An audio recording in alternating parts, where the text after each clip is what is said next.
Grand opening ng Butterbonias Collection, dinumog. Ayan, ng maraming tao, mga supporters, at mga nagmamahal kay Rene Butterbonia. So bago ang lahat guys, gusto ko lang muna magbigay ng credit sa mga picture na ginagamit natin ngayon.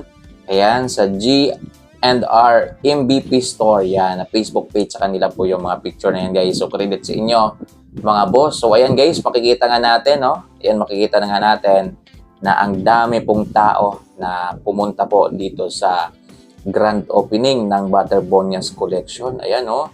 Ayan, ang sarap ng mga pagkain, mga ka-cute.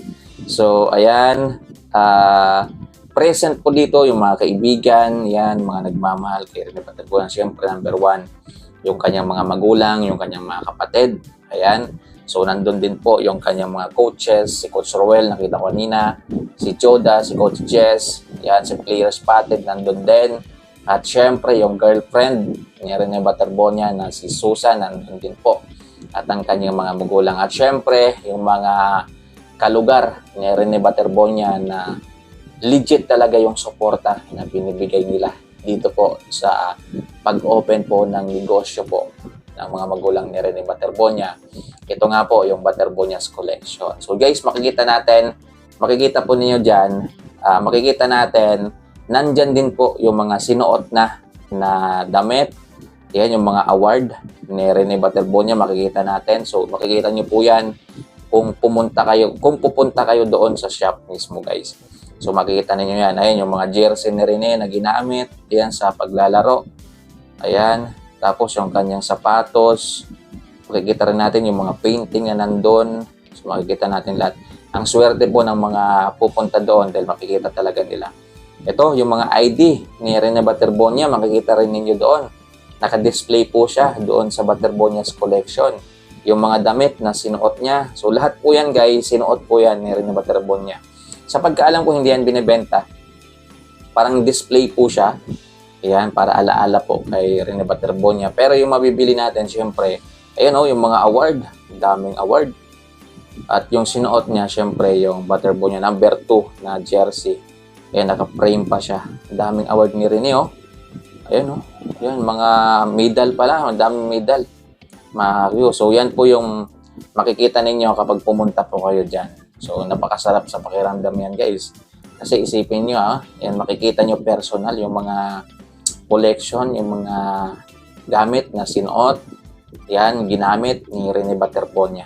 At syempre, mabibili natin yung mga merchandise. Yan ni Rene Butterbonia, yung kanyang mga jersey, yan, keychain, yan, at marami pang iba. Mga kakyu, mga may notebook pa, yan, may painting.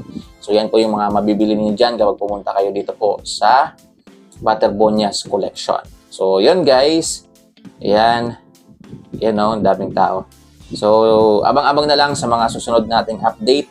Yan, again, thank you so much po. Yan, sa may-ari ng ng ginamit nating mga picture ngayon sa G&R. Yan, MVP Store. Yan, shout out. Credit sa inyo mga boss. So, mag-ingat kayo guys. Abang-abang na lang sa mga susunod nating update. Ayan, so sa mga hindi po nakakaalam, ngayon po kasi yung grand opening ng Butterbonias Collection. Ito po yung business talaga na pangarap ni Rene Butterbonia para sa kanyang magulang. At ngayon natupad. Kaso wala na si Rene pero pinagpapatuloy po ng kanyang mga mahal sa buhay, ng kanyang magulang, sa tulong na rin ng mga tao na tumutulong po dito sa pamilya ni Rene Butterbonia. Sabi nga ni Ma'am Robilin guys, yan, lahat yan hindi nila kaya kung wala yung mga tao na tumutulong sa kanila. Yung bahay nila na yan, hindi po sa kanila yan. Sabi niya kanina guys sa kanyang speech, hindi yan sa kanila. Yan, galing yan sa mga tao may magagandang puso. Yung business na yan guys, galing din yan sa mga tao na tumulong sa kanila. Kaya sa pagmamalasakit nila kay Rene Butterbonia. At ganoon pa rin guys, tuloy-tuloy lang yung pagiging natin ng justice para din po kay Rene Butterbonia. So always nating tandaan yun guys. Yan, sa mga panalangin natin, isama natin na makamta na po ni Rene yung justice na hinihintay natin para maging panatag na rin at makamove on na rin kahit paano yung pamilya ni Rene Butterbonia. At syempre, tayong mga nagmamahal kay Bobet. So yun lang guys, mag-ingat po kayong lahat. God bless po. Ingat mga bossing.